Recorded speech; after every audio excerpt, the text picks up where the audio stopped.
Buenos días. Compartir experiencias en la docencia a través de lo que es planificación. Hoy quiero hablarles un poco sobre una tesis que tengo en cuanto a un modelo de negocios que puede servirnos como una herramienta idónea para la docencia y para el estudiante. ¿Con qué fin?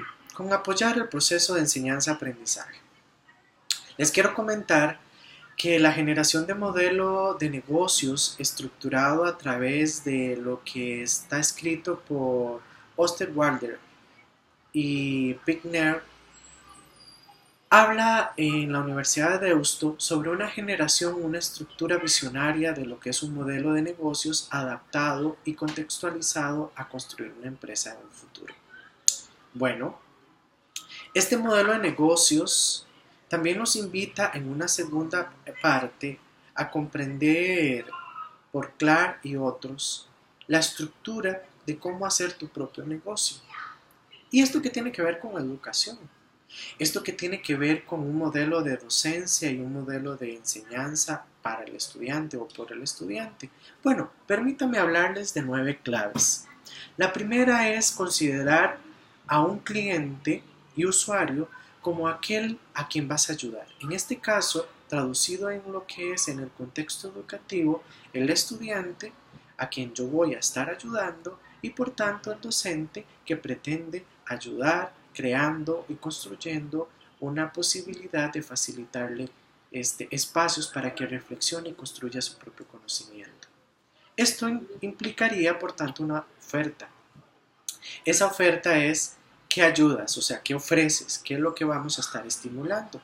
Bueno, yo creo mucho que nosotros como docentes vamos a tener una experiencia, vamos a tener un conocimiento que nos permite, a través del esfuerzo del estudiante, ir construyendo entre los dos un conocimiento y ampliar nuestra visión y mejora constante en la educación e innovarla al fin y al cabo. ¿Cómo hacer la innovación? ¿Cómo hacerlo atractivo también? Entonces, para hacerlo atractivo, la clave es vernos como en ese proceso de diálogo, interrelación entre emisor y receptor, donde estamos jugando. Al final, ¿quién aprende y al final quién enseña? Yo siempre he creído que mis estudiantes me enseñan más a mí de lo que yo pretendo enseñarles. En este caso, entonces, es las alianzas e interrelaciones para ser atractivo. Por tanto, tenemos que establecer canales de comunicación. La comunicación no tiene que ser simplemente la pausada, sino también tiene que estimularse a través de diferentes medios, como es el recurso tecnológico, como es, por ejemplo, medios como el WhatsApp, medios como el Facebook, medios como Metix a través de lo que es plataformas, siempre y cuando estableciendo algunos elementos claves o reglas como es el respeto. A veces un WhatsApp un domingo a las 9 de la noche no es de Dios, entonces hay que manejarlo un poco en ese sentido. Eh, También como una quinta clave, pienso indispensable el ingreso y el beneficio. ¿Qué vamos a obtener? Creo que muchas veces nuestros estudiantes dicen, ¿para qué vine a una clase? Entonces yo les digo, usted invirtió tiempo viniendo a una clase, yo invertí tiempo en planificarla, invertí tiempo en estructurarla según la audiencia, pero usted lleva un conocimiento. Todas las veces que van a mi clase aplico la técnica PIN. PIN, aspectos positivos, importantes y necesidades de mejora. Y de esta forma empiezan a aprender y comprender que la educación es una constante mejora y un aprendizaje continuo. Yo llevo más de una década dando clases aquí en la Universidad de Costa Rica y ahora en el tecnológico, y eso no me hace ser experto. Constantemente necesito reaprender, necesito actualizarme. Y eso conlleva también escuchar qué recursos como sexta clave necesito. ¿Quién eres y qué tienes? Por ejemplo, para mí lo más ideal en un docente es su capacidad de querer aprender diariamente. Es su capacidad y su humildad de estarse escuchando, de estar aprendiendo, de estar buscando nuevos espacios para seguir creciendo. No solamente a nivel académico, sino como persona.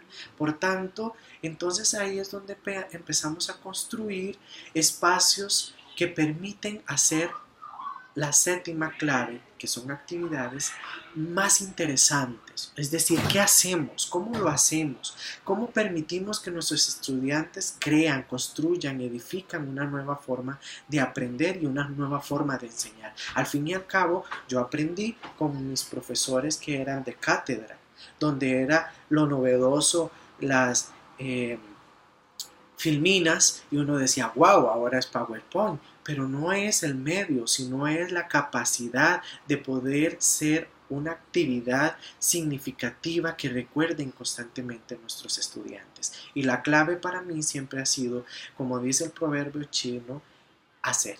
Porque si yo veo y oigo, posiblemente lo olvida.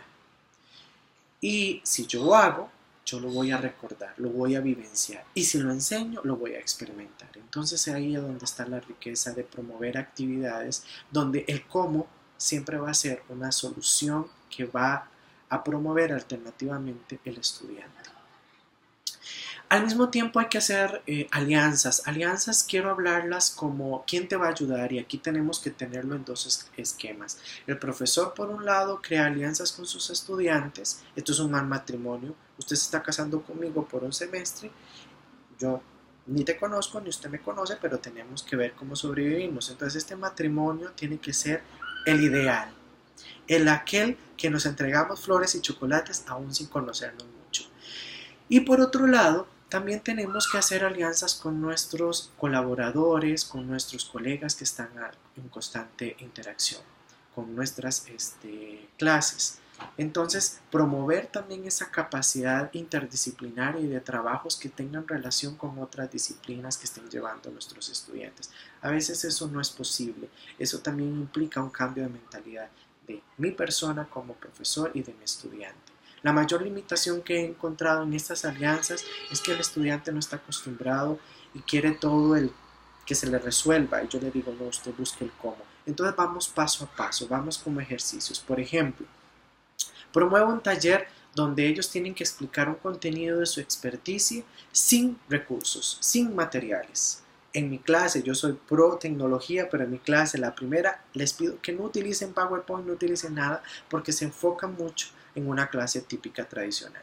Y entonces empiezan a quebrarse la cabeza y a pensar y a pensar y a pensar. Y al final salen productos sumamente llamativos. Y les hago ver que lo más importante en la alianza es la creatividad, la credibilidad de sí mismos, el permitirse experimentar, ensayar y cometer errores les permitirá también aprender. Ojo, con el cuidado necesario de que debe de ser una actividad planificada. Y en este último elemento, como la novena clave, son costos. Bueno, ¿qué costos? ¿Qué damos? ¿Qué damos paralelamente? Nuestro tiempo. El conocimiento siempre es necesario hacerlo vivencial, atractivo e innovador. Y es donde empiezo a dar rendición de cuentas. La rendición de cuentas no la traduzco simplemente como una calificación, sino la traduzco como aquella capacidad que mi estudiante haya aprendido algo. Y ante todo, que yo como docente tenga la capacidad de haber aprendido de ellos, de haberles escuchado, de haber mejorado mis técnicas, de haber aplicado mis instrucciones distintas.